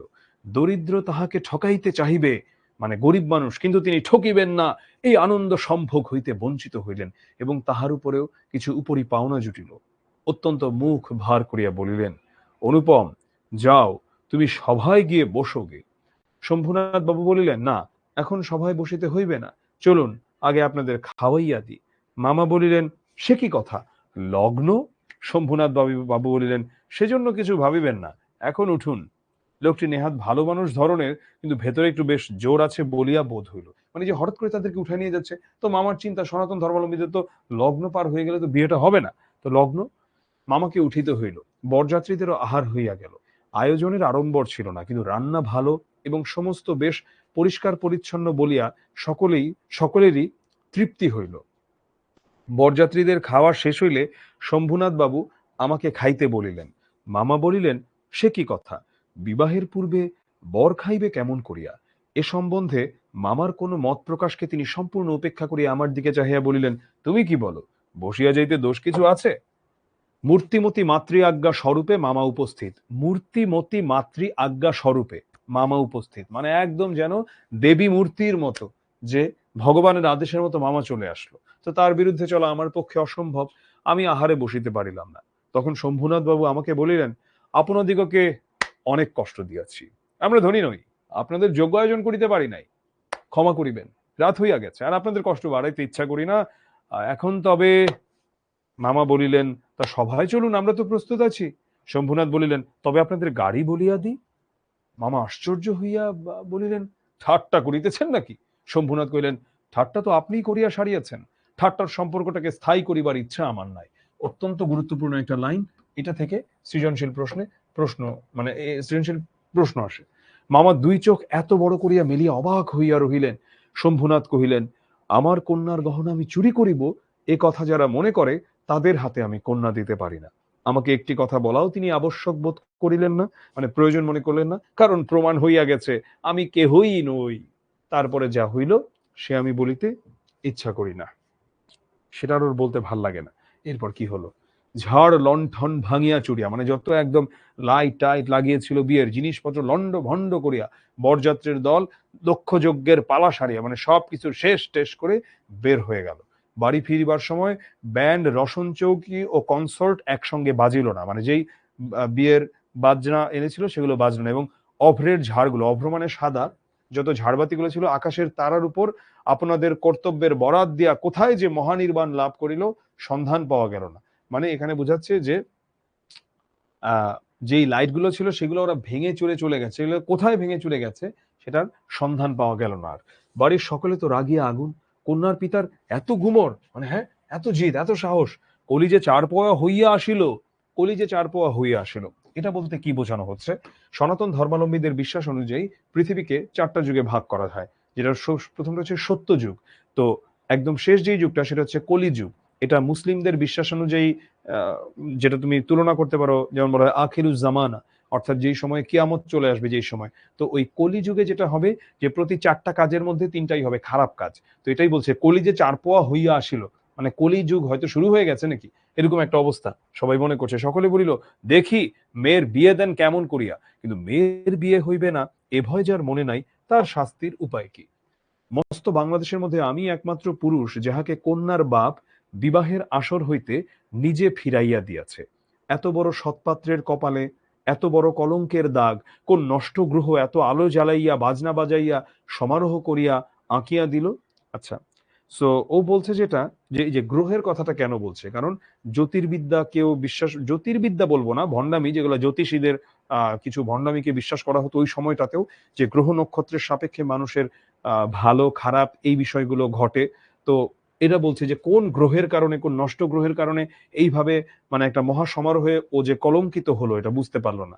এটা বলছে কি অনুপম, বরযাত্রীরা এই বলিয়া কপাল চাপড়াইতে লাগিল যে বিবাহ হইল না, অথচ আমাদের ফাঁকি দিয়া খাওয়াইয়া দিল, পাক যন্ত্রটাকে, মানে একদমই যেখানে হচ্ছে আমাদের হজম হয়, সমস্ত অন্ন শুদ্ধ খাবার শুদ্ধ যদি টান মারিয়া ফেলিয়া দিয়ে আসিতে পারিলে তবে আফসোস মিটিত। বিবাহের চুক্তি ভঙ্গ ও মানহানির দাবিতে নালিশ করিব বলিয়া মামা অত্যন্ত গালে করিয়া বেড়াইতে লাগে, মানে একদম আহ, মানে হচ্ছে তোমার সে গালাগালি করতে লাগলো মামা। হিতৈষীরা, হিতৈষী মানে যারা ওদের ভালো চায়, তারা বুঝাই দিল তাহা হইলে তামাশার যেটুকু বাকি আছে তাহা পুরা হইবে, মানে আপনি যদি মামলা করেন তাহলে আর যতটুকু আপনার ক্লাউন হওয়ার বাকি আছে ওইটাও তাহলে পূরণ হয়ে যাবে। বলা বাহুল্য, আমিও খুব রাগিয়াছিলাম। কোন গতিকে শম্ভুনাথ বিষম জব্দ হইয়া আমাদের পায়ে ধরিয়া আসিয়া পড়েন। গোফের রেখায় তা দিতে দিতে এইটাই কেবল কামনা করিতে লাগিলাম যে শম্ভুনাথ ওদের পায়ে এসে পড়বে একবার, যে কাজটা আমি ঠিক করি নাই বস। কিন্তু এই আক্রোশের কালো রঙের স্রোতের পাশাপাশি মানে ওর মাথায় একই সাথে দুইটা চিন্তা ঘুরতো। আরেকটা স্রোত বহিতেছিল যেটার রং একেবারেই কালো নয়। এবারে আমি তোমাদের কাছে ফিরে যাই। এখানে হচ্ছে মানুষের মনের একটা চরম একটা বিষয়ের কথা বলেছে। তোমরা কে কে মনোলগ করো? আমি চ্যাটটা ওপেন করে দিচ্ছি, আগে বলে নেই মনোলগ কি। সেটা হলো, ধরো কারোর সাথে একটা জিনিস নিয়ে ঝগড়া হয়েছে, বা কারো উপর মনোমালিন্য হয়েছে, বা কেউ এমন একটা কথা বলেছে তোমাকে, মানে অপমানিত করেছে, বা তুমি তাকে অপমান করেছো, তখন মনে হয়েছে যে পরবর্তীতে তুমি ভাবতে থাকো যে এইভাবে বললে ভালো হতো। তুমি ক্যারেক্টারটাকে তোমার মনের মধ্যে নিয়ে আসো এবং ওটা রিপ্লে করতে থাকো দৃশ্যটা, এবং তখন তুমি নিজের ইচ্ছা মতো দৃশ্যটাকে বানাও। যে ও যদি বলে আমি মুখের উপর এইটা বলে দেবো, তখন আমি একদম মুখের উপর এইটা বলে দেবো, ওই একদম লাগবো কথাটা, এই সেই। এটা কার কার মনের মধ্যে হয় আমাকে একটু বলো তো। আমি শুধু তোমার কথার আমি হচ্ছে রাখতে পারবো, মানে আসলে কি বলবো, যেটা আমি আমানত রাখতে পারবো, কারণ তোমার মেসেজটা শুধু আমিই দেখতে পাচ্ছি, অন্য কেউ দেখতে পাচ্ছি না।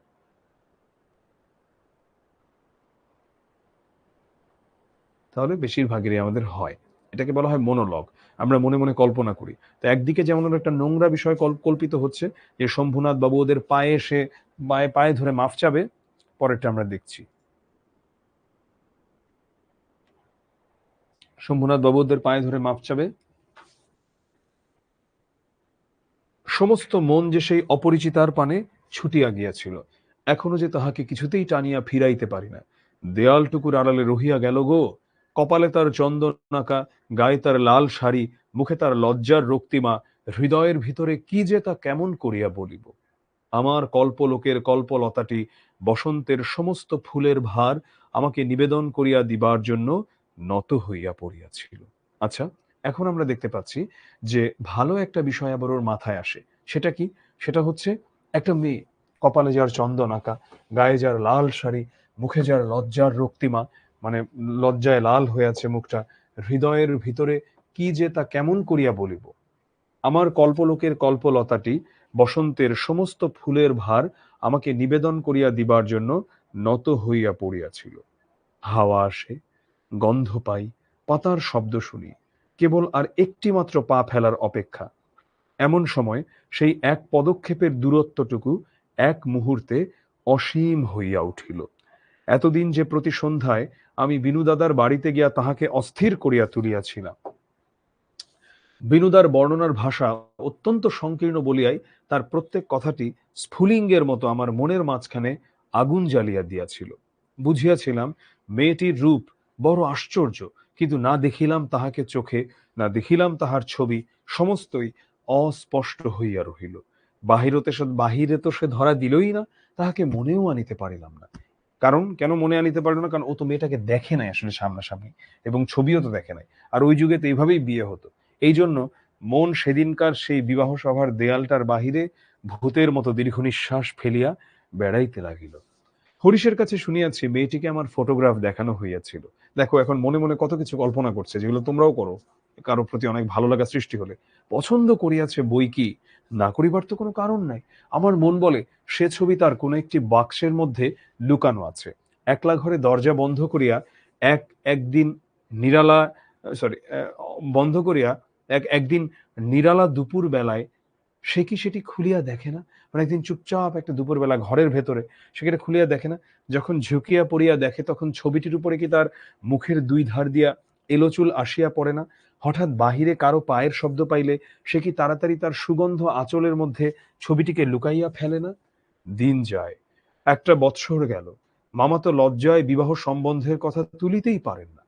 মার ইচ্ছা ছিল আমার অপমানের কথা যখন সমাজের লোকে ভুলিয়া যাইবে তখন বিবাহের চেষ্টা দেখিবেন। এদিকে আমি শুনিলাম সে মেয়ের নাকি ভালো পাত্র জুটিয়াছিল, কিন্তু সে পণ করিয়াছে। এই পণ মানে আবার যৌতুক না, এই পণ মানে হচ্ছে প্রতিজ্ঞা। সে প্রতিজ্ঞা করেছে বিবাহ করবে না। শুনি আমার মন পুলকের আবেশে ভরিয়া গেল। পুলকের আবেশ মানে অনেক খুশিতে তার মনটা ভরে গেল। আমি কল্পনায় দেখিতে লাগিলাম সে ভালো করিয়া খায় না। দেখো কত রকম ওভারথিঙ্ক করছে। সন্ধ্যা হইয়া আসে, হ্যাঁ, সে ভালো করে খায় না। যে মানুষ প্রেমে পড়লে দেখো কি হয়, সে ভালো করিয়া খায় না, সন্ধ্যা হইয়া আসে, সে চুল বাঁধিতে ভুলিয়া যায়। তার বাপ তার মুখের পানে চান আর ভাবেন, তাকিয়ে থাকেন। আহ, আমার মেয়ে দিনে দিনে এমন হইয়া যাইতেছে কেন? হঠাৎ কোনোদিন তার ঘরে আসিয়া দেখেন মেয়ের দুই চক্ষু জলে ভরা। জিজ্ঞাসা করেন, মা, মা তোর কি হইয়াছে বল আমাকে। মেয়ে তাড়াতাড়ি চোখের জল মুছে, কই কই কিছুই তো হয়নি বাবা। বাপের এক মেয়ে যে, বড় আদরের মেয়ে। যখন অনাবৃষ্টির দিনে, অনাবৃষ্টি মানে যখন বৃষ্টি হয় না, ফুলের কুড়িটির মতো মেয়ে একেবারে বিমর্ষ হইয়া পড়িয়াছে, তখন বাপের প্রাণে আর সহিল না। তখন অভিমান ভাসাইয়া দিয়া তিনি ছুটিয়া আসিলেন আমাদের দ্বারে। মানে লাস্টে ওর বাপটা ফিরে আসতেই হলো। তারপরে তারপরে মানে ওর বাপটা ফিরে আসলে বিয়েটা আবার যাতে হয়, কিন্তু তারপরে মনের মধ্যে সেই যে কালো রঙের ধারাটা, আবার তখন এই নোংরা চিন্তাগুলো চলে আসে যে ওর বাপ, হ্যাঁ, পায়ে ধরা মাপ চাবে, এই করবে সে করবে। তো সে বলিল, বেশ তো, আর একবার বিবাহের আসর সাজানো হোক, আলো জ্বলুক, দেশ বিদেশের লোকের নিমন্ত্রণ হোক, তারপরে তুমি বরের টোপর পায়ে দলিয়া দলবল লইয়া সভা ছাড়িয়া চলিয়া এসো। কিন্তু যে ধারাটি চোখের জলের মতো শুভ্র, শুভ্র মানে সাদা বা ভালো পরিষ্কার, সে রাজহংসের রূপ ধরিয়া বলিল, যেমন করিয়া আমি একদিন দয়মন্তীর পুষ্পবনে গিয়াছিলাম, তেমনি করিয়া আমাকে একবার উড়িয়া যাইতে দাও। আমি বিরোহিণীর কানে কানে একবার সুখের খবরটা দিয়া আসিগে। এটার মানে কি আমরা একদম লাস্টে যে পৌঁছাবো, কারণ এটা থেকে প্রশ্ন আসে। আচ্ছা, আমরা এবারে একটু দ্রুত আগাই, আমরা একটু দ্রুত আগাই। তারপরে দুঃখের রাত পোহাইল, নববর্ষার জল পড়িল, ম্লান ফুলটি মুখ তুলিল। মানে এইভাবে ওর দিনগুলো যাচ্ছে ওর জীবন থেকে, এবং এখানেই সে হয়তোবা তার লেখাটা শেষ করে দিত, কিন্তু তার লেখাটা এখানেই শেষ হলো না। এখন অন্য একটা দিকে কাহিনীটা টার্ন নিচ্ছে।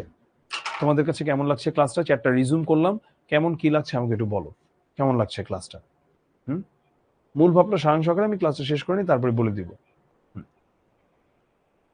তরু মর্ম মানে হচ্ছে গাছের মন, এমনটা বুঝেছে। ফর্মটা দেন, আবার ফর্মটা নাই, আছে সমস্যা নাই, ফর্মটা পরে পাবা না। ভালো লাগছে। তোমরা তো কল্পনায় চলে যাচ্ছ আশা করি।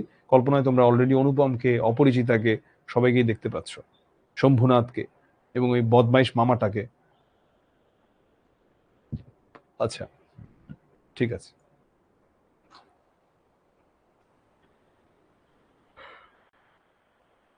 হুম, যাচ্ছি। মাকে লইয়া তীর্থে চলিয়াছিলাম। আমার উপরেই ভার ছিল, মানে দায়িত্বে ছিল। তীর্থে বলতে বোঝাচ্ছে ধরো যে ধর্মীয় যে মানে আচার অনুষ্ঠান পালনের জন্য আর কি তার মাকে নিয়ে যাচ্ছিল। ওর উপরেই দায়িত্বটা ছিল, কারণ মামা এবারও হাবড়ার পুল পার হন নাই, যেহেতু ওর মামা যায় না। রেলগাড়িতে ঘুমাইতেছিলাম। ঝাঁকানি খাইতে খাইতে মাথার মধ্যে নানা প্রকার এলোমেলো স্বপ্নের ঝুমঝুমি বাজিতেছিল। হঠাৎ একটা কোন স্টেশনে জাগিয়া উঠিলাম। আলোতে অন্ধকারে মেশা সেও এক স্বপ্ন। কেবল আকাশের তারাগুলি চিরপরিচিত, আর সবই অজানা অস্পষ্ট। স্টেশনের দ্বীপ কয়টা খাড়া হইয়া দাঁড়াইয়া আলো ধরিয়া এই পৃথিবীটা যে কত অচেনা, এবং যাহা চারিদিকে তাহা যে কতই বহুদূরে, তাহাই দেখাইয়া দিতেছে। গাড়ির মধ্যে মা ঘুমাইতেছেন, আলোর নিচে সবুজ পর্দা টানা। তোরঙ্গ বাক্স জিনিসপত্র সমস্তই কে কার ঘাড়ে এলোমেলো হইয়া রহিয়াছে। তাহারা যেন স্বপ্নলোকের উলটপালট আসবাব, সবুজ প্রদোষের সন্ধ্যার, সবুজ সন্ধ্যার মিটমিটে আলোতে থাকা। এবং আচ্ছা, মোট কথা এখানে বর্ণনাটা যেটা বুঝিয়েছে, যে একটা ধরো এমন একটা অবস্থা, ঘুম ঘুম অবস্থায় তুমি বাসে বা ট্রেনে থাকলে যেমন লাগে, সহজ হিসাব, এই এত লাইন বাই লাইন আমাদেরকে সব বোঝার প্রয়োজন নাই।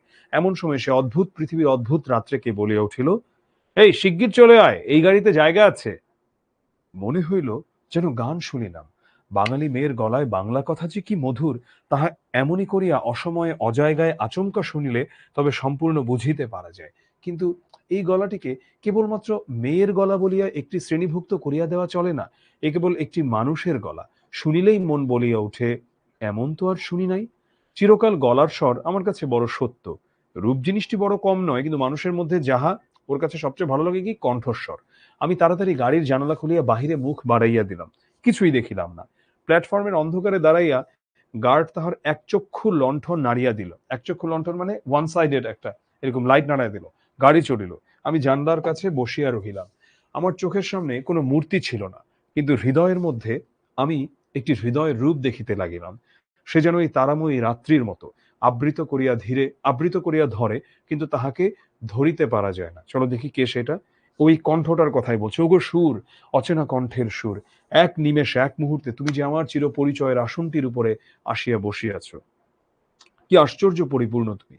চঞ্চল কালের ক্ষুব্ধ হৃদয়ের উপরে ফুলটির মতো ফুটিয়াছ, অথচ তার আচ্ছা, মানে মোট কথা হচ্ছে যে মুগ্ধ থেকে মুগ্ধতর হয়ে যাচ্ছে এই ভয়েসটার কারণে, এবং তার মনের মধ্যে সে গান শুনছে। গাড়িতে জায়গা আছে, জায়গা আছে, বারবার একটা গানের মতো, আছে কি জায়গা, আছে কি জায়গা, যে পাওয়া যায় না, কেউ যে কাউকে চেনেও না, অথচ সেই না চেনাটুকু যে কুয়াশার মতো, যেটা ছিন্ন হলেই মনে হয় যে আর চেনার কোনো শেষ নাই। ওগো সুধামর, মানে এত সুন্দর, এত সুন্দর, এটা হৃদয়ের অপরূপ রূপ তুমি, চিরকাল, সে কি আমার চিরকালের চেনা, এটার কথা বলছে।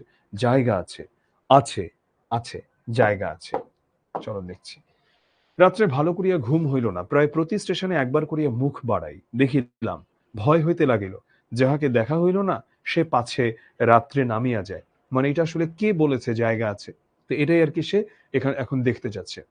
পরদিন সকালে একটা বড় স্টেশনে গাড়ি বদল করিতে হইবে।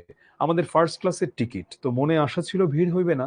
নামিয়া দেখি প্ল্যাটফর্মে ওই সাহেবদের আসবাবপত্র লইয়া গাড়ির জন্য অপেক্ষা করিতেছে আরদালি দল, মানে ওদের হচ্ছে ওই কর্মচারীরা অপেক্ষা করছে ওদের আসবাবপত্র নিয়ে। কোনো এক ফৌজের মানে মিলিটারির বড় জেনারেল সাহেব, ব্রিটিশদের আর কি, ভ্রমণে বাহির হইয়াছেন। 2-3 মিনিট পরেই গাড়ি আসিল। বুঝিলাম ফার্স্ট ক্লাসের আশা ত্যাগ করিতে হইবে। মাকে লইয়া কোন গাড়িতে উঠি সে এক বিষম ভাবনায়, মানে অনেক গভীর চিন্তায় পড়ে গেল। সব গাড়িতেই ভিড়, দাঁড়ে দাঁড়ে উঁকি মারিয়া বেড়াইতে লাগিলাম। এমন সময় সেকেন্ড ক্লাসের গাড়ি হইতে একটি মেয়ে আমার মাকে লক্ষ্য করিয়া বলিলেন, আপনারা আমাদের গাড়িতে আসুন না, এখানে জায়গা আছে। আমি তো চমকিয়া উঠিলাম। সে আশ্চর্য মধুর কণ্ঠ এবং সেই গানেরই ধোঁয়া, জায়গা আছে। তো একটুও দেরি করল না, বিলম্ব না করিয়া মাকে লইয়া গাড়িতে উঠিয়া পড়িলাম। জিনিসপত্র তুলিবার প্রায় সময় ছিল না। আমার মতো অক্ষম দুনিয়ায় নাই। সেই মেয়েটি কুলিদের হাত হইতে তাড়াতাড়ি চলতি গাড়িতে আমাদের বিছানাপত্র টানিয়া নিয়ে গেল। মানে ও এতটাই মেরুদণ্ডহীন যে জিনিসগুলো নিবে সেটাও পারলো না, তাও কুলিদের দিয়েও ঠিক মতো নেওয়াতে পারছিল না। পরে ওই মেয়েটাই হচ্ছে এটা নিয়ে গেল। তো আমার একটা ফটোগ্রাফ তুলিবার ক্যামেরা স্টেশনেই পড়িয়া রহিল, গ্রাহ্যই করিলাম না। ও আসলে এতই ওই মেয়ের প্রেমে মজে গেছে, জাস্ট কণ্ঠটা শুনে। ওর একটা ক্যামেরা যে ও ফেলে এসেছে, এটা নিয়েও ওর মাথা ব্যথা নাই। তারপরে কি লিখিব জানি না, আমার মনের মধ্যে একটি অখণ্ড আনন্দের ছবি আছে। তাহাকে কোথায় শুরু করিব, কোথায় শেষ করিব, বসিয়া বসিয়া বাক্যের পর বাক্য যোজনা করিতে ইচ্ছা করে না, মানে বাক্য সৃষ্টি করতে ইচ্ছা করে না। এবার সেই সুরটিকে চোখে দেখিলাম, তখনও তাহাকে সুর বলিয়াই মনে হইল। মায়ের মুখের দিকে চাহিলাম, দেখিলাম তার চোখে পলক পড়িতেছে না। মেয়েটির বয়স 16 কি 17 হইবে, কিন্তু নবযৌবন ইহার দেহে মনে কোথাও যেন একটুও ভার চাপাইয়া দেয় নাই। ইহার গতি সহজ, মানে মোট কথা খুব সুন্দর লাগছে মেয়েটাকে। শেষ এই একই রকম বর্ণনা আমি দেখিতেছি। বিস্তারিত করিয়া কিছু বলা আমার পক্ষে অসম্ভব। এমনকি সে যে কি রঙের কাপড় কেমন করিয়া পরিয়াছিল তাহাও ঠিক করিয়া বলিতে পারিব না। এটা খুব সত্য যে তার বেশভূষায় এমন কিছুই ছিল না যেটা তাহাকে ছাড়াইয়া বিশেষ করিয়া চোখে পড়িতে পারে। সে নিজের চারিদিকের সকলের চেয়ে অধিক রজনীগন্ধার শুভ্র মঞ্জুরির মতো সরল। আচ্ছা, এখানে বোঝাচ্ছে সে এমন কোন ড্রেস পরেছিল না যেটা দেখে অন্য সবার চেয়ে তাকে আলাদা দেখা যাচ্ছিল, কিন্তু তার কথাবার্তা বা আচার আচরণের কারণে সবার মধ্য থেকে সে আলাদা হয়ে আসছিল। তো অনেক হাসাহাসি করছিল, কয়েকটা ছোট ছোট মেয়ে ছিল তার সাথে, এদের সঙ্গে, এবং কথা শেষ হচ্ছিল না। তো ও একটা বই নিয়ে কান পেতেছিল যে দেখি ওরা কি বলে। তো যেটুকু কানে আসছিল সেটুকু সমস্তই ছেলে মানুষদের সঙ্গে ছেলে মানুষই কথাবার্তা। মানে ওটার বিশেষত্ব এমন যে তাহার মধ্যে ওদের সাথে বয়সের যেন কোনো ডিফারেন্স নাই। ছোটদের সঙ্গে অনায়াসে এবং আনন্দে সেও ছোট হয়ে যাচ্ছিল।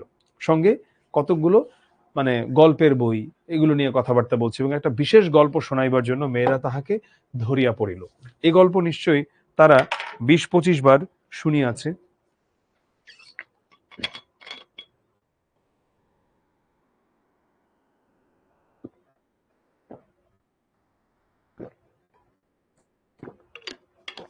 মেয়েদের কেন যে এত আগ্রহ তাহা বুঝিলাম সেই সুধাকণ্ঠের সোনার কাঠিতে সকল কথা যে শোনা হইয়া ওঠে। আচ্ছা, সুধাকণ্ঠের সোনার কাঠিতে মানে এত সুন্দর ভয়েস, ও ওই কাঠিতে সকল কথা শোনা হইয়া ওঠে, মানে ও যাই বলে তাই শুনতে সুন্দর শোনায়। মেয়েটির সমস্ত শরীর মন যে একেবারে প্রাণে ভরা, মানে খুব লাইভলি। অনেক মানুষ আছে না যে যখন কথাবার্তা বলে সবসময় জোশে থাকে, আবার অনেক মানুষ আছে না যে এই এবারে সবসময় মরা, মনে হয় যে একদম কবর থেকে উঠে আসছে, জীবিত থেকেও মরা। তো মেয়েরা যখন তার মুখে গল্প শোনে তখন গল্প নয় তাহাকেই শোনে, তাহাদের হৃদয়ের উপর প্রাণের ঝর্ণা ঝরিয়া পড়ে। ঝর্ণা বানানটা ভুল এসেছে এখানে, ঝর্ণা বানান হচ্ছে এটা, প্রাণের ঝর্ণা ঝরিয়া পড়ে। তার সেই উদ্ভাসিত প্রাণ আমার সেদিনকার সমস্ত সূর্য কিরণকে সজীব করিয়া তুলিল। আমার মনে হইল আমাকে যে প্রকৃতি তাহার আকাশ দিয়া বেষ্টন করিয়াছে, সেই ওই তরুণীরই অক্লান্ত অম্লান প্রাণের বিশ্বব্যাপী বিস্তার। পরের স্টেশনে পৌঁছতেই খাবারওয়ালাকে ডাকিয়া এবং মেয়েদের সঙ্গে মিলিয়া নিতান্ত ছেলে মানুষের মতো করিয়া হাসাহাসি করতে করতে খুব খানিকটা চানা মুঠ কিনিয়া লইয়া খাইতে লাগিল। আমার প্রকৃতি যে জাল দিয়া বেড়া, আমি কেন বেশ সহজে হাসি মুখে মেয়েটির কাছে এই চানা একমুঠ চাহিয়া লইতে পারিলাম না। মানে ধরো কোন একটা স্টার্টার লাগে কিন্তু কথা বলতে, যেমন কেউ হয়তো বা কোনো একটা মেয়েকে গিয়ে ইনবক্সে নক দিয়েছে হাই, বা এরকম কিছু একটা, বা কমেন্ট করে সে কোনো একটা স্টার্টিং, সেটা মেয়ে হোক ছেলে হোক যেটাই হোক না কেন। তো এখানে ও যেটা করছে যে ও ভাবছে যে ও তো এইভাবে স্টার্টিং পয়েন্টটা দিতে পারতো, মানে একটু চানাচুর চাইতো, তো একমুঠ দেন না, চানাচুর দেন খাই। তো চানাচুর খাইতে গিয়ে তখন কথাবার্তা স্টার্ট করতে পারতো আর কি। হাত বাড়াইয়া দিয়া কেন আমার লোভ স্বীকার করিলাম না? মা ভালো লাগে এবং মন্দ লাগার মধ্যে দোমনা হইয়াছিলেন। গাড়িতে আমি পুরুষ মানুষ, তবু ইহার কিছুমাত্র সংকোচ নাই। বিশেষত এমন লোভীর মতো খাইতেছে, সেটা ঠিক তার পছন্দ হইতেছিল না। অথচ ইহাকে বেহায়া বলিয়াও তার ভ্রম হয় নাই, মানে কোনো ভুল হয় নাই বেহায়া বলেও। তার মনে হইল এ মেয়ের বয়স হইয়াছে, কিন্তু শিক্ষা হয় নাই। মা হঠাৎ কারোর সঙ্গে আলাপ করিতে পারেন না, মানুষের সঙ্গে দূরে দূরে থাকাই তার অভ্যেস। এই মেয়েটির পরিচয় লইতে তার খুব ইচ্ছা, কিন্তু স্বাভাবিক বাধা কাটাইয়া উঠিতে পারিতেছিলেন না। এমন সময় গাড়ি একটা বড় স্টেশনে আসিয়া থামিল। সেই জেনারেল সাহেবের একদল অনুষঙ্গী, মানে ওই যে আর্মি অফিসারের কথা প্রথমে বলছিল, এই স্টেশন হইতে তাদের ওঠার কথা। গাড়িতে কোথাও জায়গা নেই, বারবার আমাদের গাড়ির সামনে দিয়ে তারা ঘুরে গেল। মা তো ভয়ে আড়ষ্ট, ওরা তো ভীতু সবগুলাই।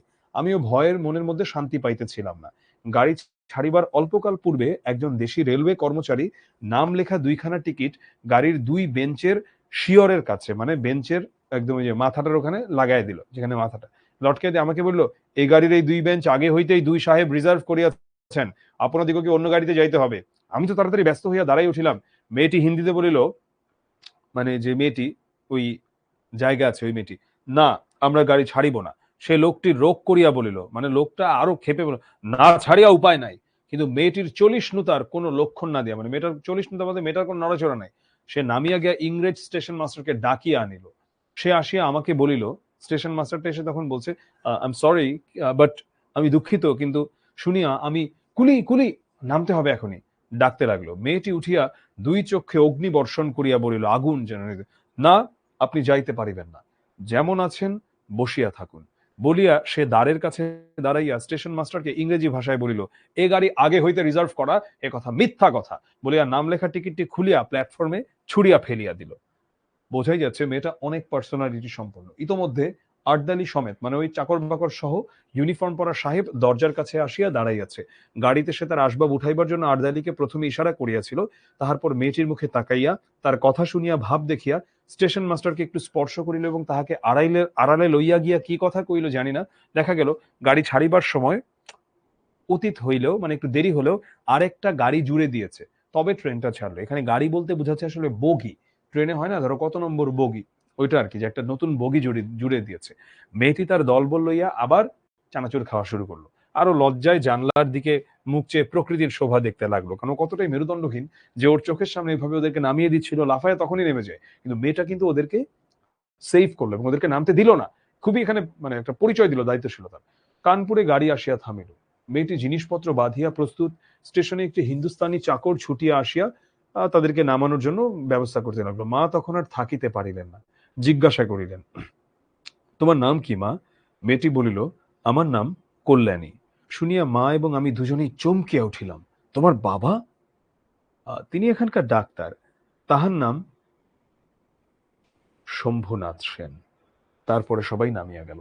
আচ্ছা, বুঝলা কোন মেয়েটা? বলো তো, চ্যাটটা ওপেন করি, বলো কোন মেয়েটা? এই ক্লাসটা তো আমার খুব ভালো লাগছে, একদম প্রথম থেকে 2000 স্টুডেন্ট, প্রথম থেকে। এটা কোন মেয়ে বলো তো? কোন মেয়ে? মেয়েটাকে, মেয়েটাকে, হুম, মেয়েটাকে।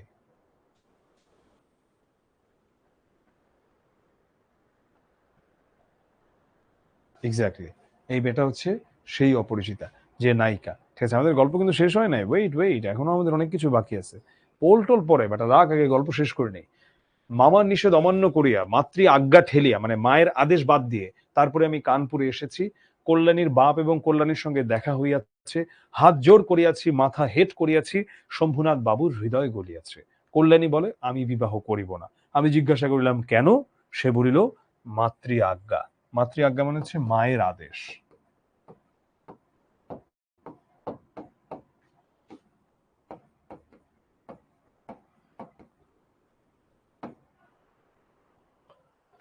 কি সর্বনাশ, এ পক্ষেও মাতুল আছে নাকি?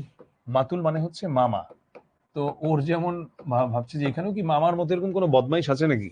তারপরে বুঝিলাম মাতৃভূমি আছে, সে মাতৃভূমিকেই মা বলে পরিচয় দিচ্ছে। সেই বিবাহ ভাঙার পর হইতে কল্যাণী মেয়েদের শিক্ষার ব্রত গ্রহণ করিয়াছে। শিক্ষার ব্রত গ্রহণ করিয়াছে বলতে সে হচ্ছে মেয়েদেরকে শিক্ষিত করবে, এই সিদ্ধান্তই সে নিয়েছে। কিন্তু আমি আশা ছাড়িতে পারিলাম না। সেই সুরটি যে আমার হৃদয়ের মধ্যে আজও বাজিতেছে, সে যেন কোন ওপারের বাঁশি আমার সংসারের বাহির হইতে আসিল, সমস্ত সংসারের বাহিরে ডাক দিল। আর সেই যে রাত্রির অন্ধকারের মধ্যে আমার কানে আসিয়াছিল, জায়গা আছে, সে যে আমার চিরজীবনের গানের ধোঁয়া হইয়া রহিল। তখন আমার বয়স ছিল 23, এখন হইয়াছে 27। তার মানে অনুপমের বয়স এখন কত? 27। আর তখন বয়স কত ছিল? তখন বয়স ছিল 23, ওই বিয়ের সময়।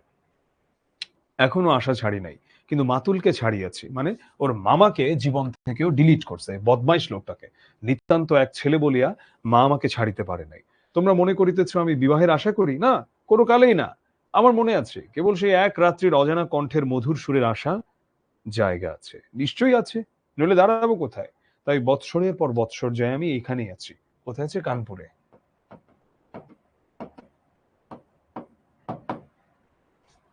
দেখা হয়, সেই কণ্ঠ শুনি, যখন সুবিধা পাই কিছু তার কাজ করিয়া দেই, মানে যদি কোনো উপকারে আসতে পারে ওই মেয়েটার, এতেই মানে কল্যাণীর, এতেই ওর সৌভাগ্য।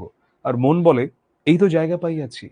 ওগো অপরিচিতা, তোমার পরিচয়ের শেষ হইল না, শেষ হইবে না, কিন্তু ভাগ্য আমার ভালো, এই তো আমি জায়গা পাইয়াছি। এই হচ্ছে আমাদের আজকের গল্প। তো আমরা আজকের গল্পে, আমি গল্পটা শেষ করতে করতে যেন শেষ করব না, কিছু কথা যেন না বললেই নয়। আমরা কয়েকটা উপমা পড়েছিলাম, শব্দার্থ টিকা অত্যন্ত গুরুত্বপূর্ণ এই গল্পে। তো আমরা একটু ওই জায়গাটাতে যাই, যেমন অন্নপূর্ণার কোলে গজাননের ছোট ভাই। অন্নপূর্ণা বলতে কি বোঝায়? মূলত দেবী দুর্গাকে বোঝায়। সো গজানন বলতে মূলত বোঝায় দেবতা গণেশকে। তো দেবতা গণেশের যে ছোট ভাই কার্তিকেয়, তো কার্তিকেয় হচ্ছে আসলে অনেক, মানে মায়ের কোলে থাকা বা অনেক মায়ের আঁচল ধরে থাকা সন্তানের মতো ছিল, কিন্তু যেখানে দেবতা গণেশ অনেক কিছু করে দেখিয়েছে পৌরাণিক কাহিনীতে। তো এই জন্যই বলা হচ্ছে, নিজেকে সে কার্তিকেয়র সঙ্গে তুলনা করার জন্য বলেছে যে অন্নপূর্ণার কোলে গজাননের ছোট ভাই।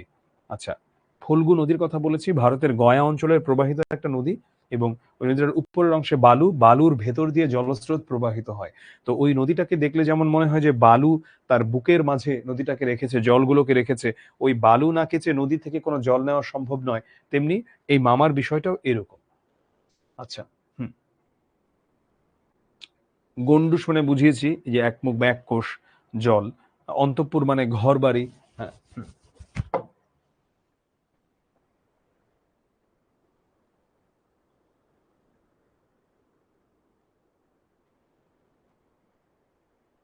আমি আর কোনটা কোনটা তোমাদেরকে বোঝানোর বাকি আছে?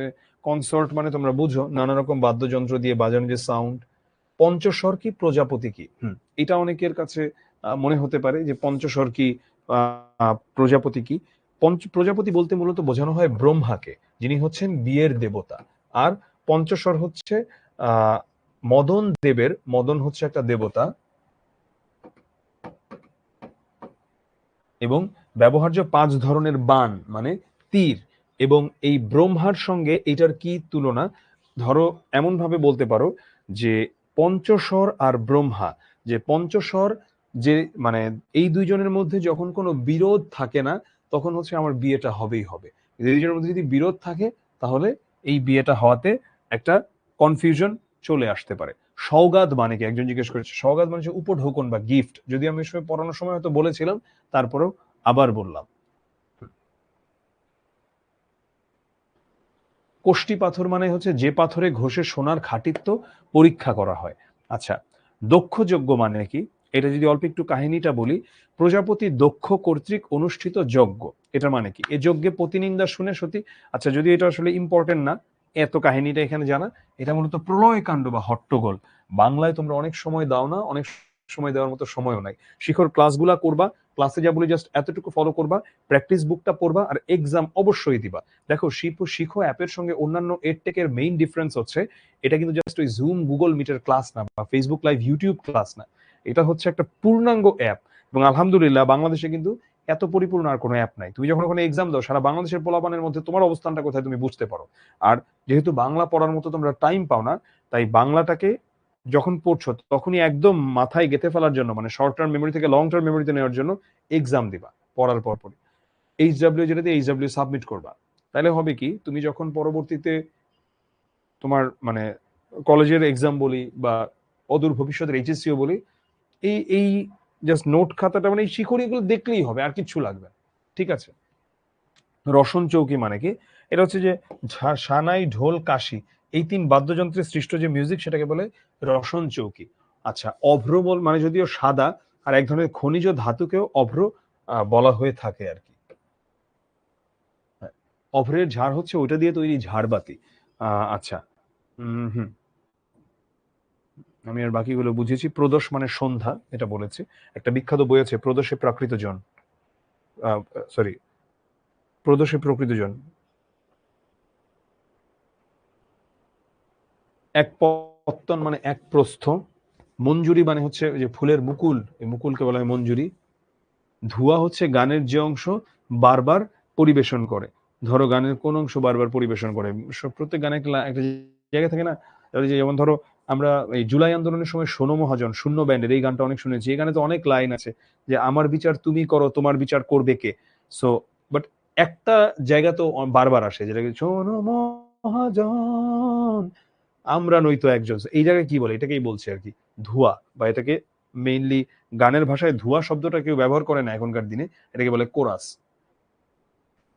হুম, আচ্ছা, মৃদঙ্গ মানে কি? মৃদঙ্গ হচ্ছে মাটির খোলের দুপাশে চামড়া লাগানো এক ধরনের বাদ্যযন্ত্র। তো গাড়ি লোহার মৃদঙ্গে তাল দিতে দিতে চলিল। এই যে চলন্ত রেলগাড়ির অবিরাম ধাতব যে ধ্বনি হচ্ছে ওইটাকে বোঝাচ্ছে আর কি, এখানে আর কিছু না।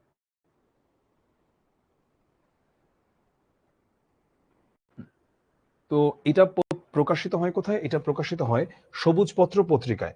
আচ্ছা, প্রমথ চৌধুরীর সঙ্গে কিন্তু রবীন্দ্রনাথের একটা সম্পর্ক আছে, আমি জানি না তোমরা এটা জানো কিনা।